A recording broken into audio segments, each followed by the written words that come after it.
안녕하십니까. 거꾸로 투자는 쇼킹 부동산입니다. 매수자 태도가 바뀌었다 시작해 보겠습니다. 자, 5월 아파트 거래량이 정말 크게 급등했습니다. 서울 지역 같은 경우는 3,649건으로요. 지금 4월 거래량을 넘어섰습니다. 아직 거래 등록 가능한 기간이 20일 가까이 남아 있거든요. 그럼에도 불구하고 이렇게 거래량이 벌써 3,600건 됐다는 거는 5,000건까지도 가능할 거다 이런 생각이 들고 있습니다. 그래서 이거를 좀 사람이 보는 시각이 좀 달라지는 것 같아요. 첫 번째 시각은 이게 본격적인 부동산 가격 상승세의 신호탄이다. 아니면은 이거 5월 말 잔금 조건으로 일시적인 급매 소화 때문에 거래량이 튄 것이고 다시 거래 급감으로 이어질 것이다. 지금 이렇게 의견이 나눠지고 있는 상황입니다. 경기도 지역도 같아요. 경기도 지역은 5월에 13,200건이 등록됐습니다. 역시 4월 거래량을 넘어섰습니다. 이 추세가 이어지면 1월 거래량 정도 수준인 18,000건까지도 가능할 거라 보여지고 있습니다. 자, 그런데 경기도 지역은요, 7월부터 호재가 있어요. 금융위원회에서 LTV 규제 확대 방안을 마련을 했습니다. 자, 어떤 내용이었냐? 투기과열지구내 6억 이하, 조정대상 지역의 5억 이하 아파트에 적용받았던 무주택 세대주의 LTV 규제 완화 부분이요, 확대가 됐어요. 투기과열지구는 9억 이하, 조정대상 지역은 8억 이하까지, 그리고 소득요건도 다소 완화하는 방향으로 진행되면서 무주택 세대주가 내 집을 마련할 때 대출을 더 많이 해주는 정책으로 바뀌었습니다. 자, 그런데 여기 좀 이제 제한 조건이 있어요. 일단 최대 한도가 4억까지밖에 안 되고요. 또한 DSR을 적용되다 보니까 실제 우리가 생각하는 것처럼 과도한 대출이 이루어질 것 같지는 않지만은요, 지금같이 경기도 시장이 불안해질 때 이런 대출 규제 확대 방은 아무래도 이들 지역 아파트 매도자에는 호재로 작용할 것 같습니다. 단 서울 지역에는 그렇게 많은 호재가 될 것 같지는 않아요. 자, 수도권 아파트 등록 매물 수는 감소세가 꾸준합니다. 일단 거래가 많이 늘어서 그런지 매물도 눈에 띄게 감소하는 세가 보이고, 실제 부동산의 매물수 등 검색해 보셔도 아마 여러분들 쉽게 아실 겁니다. 자, 지금 보면은 일주일 전에 비해서 서울 지역은 거의 800건 정도가 감소했고요. 경기도 지역은 한 1,500건 정도가 감소한 모습이 나타나고 있습니다. 그래프상으로 보더라도요, 계속해서 하락 추세가 이어진 것으로 보여지고 있습니다. 이렇게 매물이 줄어들게 되면은요, 가격이 안 낮아지는 특징이 있다. 그래서 지금은 매도자도 이제 팔 생각이 별로 없고, 판다 하더라도 굉장히 비싸게 팔려고 하기 때문에 매수자 입장에서 굳이 급할 필요가 없다. 여러 번 말씀을 드렸습니다. 자, 서울 지역의 매매 전세 불안은 확산이 되고 있습니다. 일단 서울 가격, 이제 매매 가격 변동세는 이제 지난주와 동일했는데, 경기도 지역이 0.39로 다시 확산이 됐습니다. 자, 이런 대출 규제 완화 때문에 아무래도 당분간 경기도 인천 지역의 매매 가격 하락을 기대하기는 좀 어려울 것 같아요. 전세 가격 변동률에서도 좀 눈에 띄는 변화가 나타나고 있습니다. 서울, 경기, 인천 모두 다 전세 가격 변동세가 확대가 됐죠. 일단은 이제 올해 하반기부터 내년 말까지요, 입주 물량 부족이 좀 많이 누적이 될 거예요. 그래서 그 기간 동안에 전세 가격 불안이 있을 수 있다. 여러 번 말씀을 드렸습니다. 특히 서울 지역 같은 경우는 서초구 지역에 반포주공 1, 2, 4주구 2주가 진행되다 보니까 또 전세난이 좀 다시 재현될 가능성도 어느 정도 열어두셔야 될 것 같습니다. 이 전세 가격 불안을 잡으려면요, 금리를 빨리 올리는 게 가장 빠른 처방이다. 이렇게 말씀을 드립니다. 자, 그리고 서울시가요, 내기동 지역의 토지거래허가 구역 연장을 결정했습니다. 작년 6.17 부동산 대책에서 발표됐었던 잠실, 청담, 삼성, 대치 지역인데요. 이 4개의 지역 이번에 토지거래 허가 구역이 연장되면서 다시 한번 갭투자 유입이 어렵게 됐거든요. 자, 그러다 보니까 2년 정도 토지거래 허가 구역 묶이는 건 솔직히 매도자 입장에서는 쉽지는 않은 부분이거든요. 자, 오세훈 서울시장이 생각보다 재건축을 지금 엄격하게 다루고 있다. 이렇게 지금 보여지는 부분인 것 같습니다. 자, 그러면은 토지거래 허가구로 재지정된 이들 지역 어떻게 변했는지 살펴보겠습니다. 먼저 잠실주공 5단지 볼게요. 지금 잠실주공 5단지는 24억 9천까지 호가가 올라갔다가 지금 24억으로 1억 가까이 조정을 받았었죠. 뭐 금리 인상 우려도 있겠지만 일단은 이 토지거래 허가구의 연장 부분이 좀 영향을 준 것 같습니다. 자, 잠실주공 5단지는 일단 2주 연속 거래가 안 되고 있어요. 서울시에서도 일단 재건축 사업 추진에 대해서 일단 제동을 건 상태거든요. 그래서 이번 주에 일단 호가는 24억으로 변동사항은 있지는 않습니다.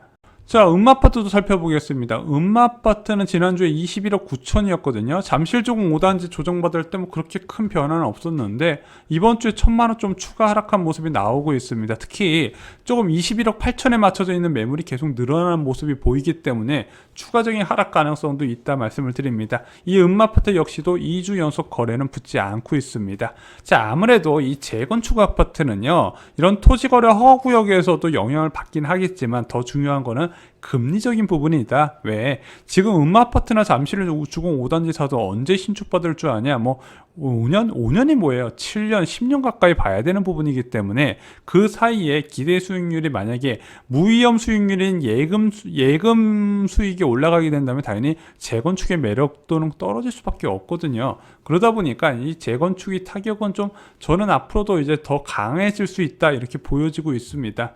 자, 리센트 지난주에 23억 하던 아파트 이번 주에 변동사항은 없었습니다. 자, 거래는 두 건이 붙었네요. 5월 27일 날, 와, 누가 29억 8천 주고 전용 124제곱미터를 샀습니다. 자, 이 30억짜리 아파트 실거주용으로 매수를 한 거예요. 자, 서민들 입장에서는 이해가 안 되는 부분이긴 하지만 저희가 예금금리가 워낙 낮기 때문에 발생하는 현상이라고 말씀을 드렸습니다. 이것은 예금금리가 높게 올라가면서 정상적인 기능을 발휘해야 자산시장의 정상적인 과정이 돌아간다 여러 번 말씀을 드렸죠. 자, 트리지온 보겠습니다. 일단 이번 주에는 거래는 추가가 안 붙었고요. 호가도 변동사항은 없었습니다. 자, 지금까지 토지거래 허가구로 지정된 단지 살펴봤고요. 그 주변 지역 살펴보겠습니다. 아무래도 풍선 효과를 더 기대할 수 있겠죠. 이번에 4개동 지역 토지거래 허가구로 지정된 거 더 좋아할 수도 있습니다. 자, 반포주공 1단지 3주고 거래가 2건이 추가됐습니다. 호가는 지난주 대비 변동사항은 없습니다. 자, 같은 평수라도 어떤 아파트는 27억, 어떤 아파트는 25억 8천만 원 이렇게 나눠지잖아요. 이건 어떤 평형을 신청했냐에 따라서 달라지는 부분입니다. 그래서 여러분 혹시 재건축이나 재개발할 때요, 처음 투자할 때부터 대지 지분 큰 거 선택하시는 게 좋습니다. 대지 지분을 큰 거하고 감정평가 금액을 높게 받아야 아무래도 내가 큰 평수에 신청돼서 당첨될 확률이 많고요. 그에 따라서 프리미엄이 다르게 적용되거든요. 그 부분 꼭 잊지 마시기 바랍니다. 자, 반포자이 살펴보겠습니다. 거래가 하나 붙었어요. 와, 이건 38억짜리입니다. 사람들 돈 많죠. 이렇게 돈 많은 사람이 문제더라. 이렇게 많은 돈을 갖고 있는 사람들이 부동산으로만 물리니까 문제가 되는데 그것을 예금이나 채권 시장으로 옮겨가기 위해서 금리 인상이 필요하다 말씀드렸습니다. 지난주에 28억 하던 반포자이 아파트 이번 주에는 변동사항은 없었습니다. 자, 잠실 파크리오 살펴볼게요. 잠실 파크리오도 거래가 한 건 붙었습니다. 여기가 지금 요즘 거래가 되게 안 붙어요. 6,864세대인데 게다가 갭 투자도 가능한 아파트인데 거래가 계속 줄어들고 있는 게 보여지고 있죠. 자, 일단 호가는 지난주보다 5천만 원 정도 올린 가격으로 조정을 하긴 해야 되는데 이게 뭐 대세 상승의 신호라고 보기에는 거래량이 너무 낮게 유지되고 있다 이렇게 말씀을 드립니다. 자, 방이동 코롱 아파트 살펴볼게요. 일단 거래는 없었고요. 저는 지난주 호가 10억 5천에서 변동사항은 없었습니다. 일단 이 아파트는 당분간 거래가 많을 것 같지는 않아요. 가격이 워낙 단기간에 올라간 케이스에다가 매물 자체도 없기 때문에 매수자가 원하는 가격에 맞춰줄 것 같지도 않습니다. 일단은 이런 팽팽한 줄다리기는요, 이 아파트뿐만 아니라 수도권 전역에서 좀 이어질 가능성이 있다. 특히 서울 지역에서 이렇게 보여지고 있는데 그 분위기는 점점 금리 인상 횟수가 진행되면 진행될수록 바뀔 것이다 말씀을 드립니다. 자, 위례 입사단지 꿈에 그리는 아파트 거래가 없어요. 여기가 위례 중심단지 아파트인데 1800세대인데 거래가 참 많이 안 붙고 있죠. 지금 전반적인 인기단지 아파트 거래가 계속 줄어드는 게 아마 이 주요 아파트 시세 분석하면서 보이실 겁니다. 자, 그래서 지금 부동산 가격이 추가로 급등할까? 그러기엔 좀 어려울 것 같아요. 왜냐하면 지금 매수자들도 지금 과도하게 대출을 받고 연끌 투자하는 거에 대해서 좀 꺼리는 분위기가 나오고 있거든요. 아침에 눈 뜨면 뉴스에서 계속 금리 인상 얘기만 나오다 보니까 망설여지는 거예요. 그래서 이 줄다리기는 좀 이어질 것이다. 지난주와 호가는 똑같은 13억 9천만 원으로 결정을 하겠습니다. 자, 지난 시세와 비교해 보겠습니다. 잠실조공 5단지 변동사항은 없었고요. 대치음 아파트 1,000만 원 하락했습니다. 추가 하락 가능성도 있어 보입니다. 리센트 변동사항 없었고 트리지움도 변동사항은 없었습니다. 반포조공 1단지 변동사항 없었고 반포자이도 변동사항은 없었습니다.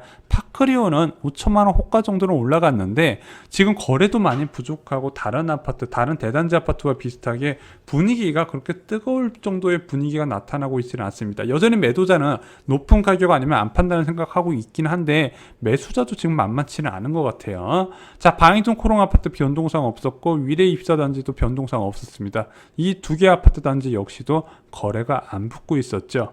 자, 금리 인상이 굉장히 가까워진 것처럼 보여지고 있습니다. 지금 11월 인상이 아니라 10월 인상 전망으로 다시 굳어지는 것 같아요. 어떤 식으로든 현재 시점에서 6개월 이내에는 무조건 금리 인상이 단행될 것 같습니다. 자, 그런데 이 금리 인상 한 번에서 0.75% 맞춘다고 부동산 가격이 조정받을까요? 그렇지는 않습니다.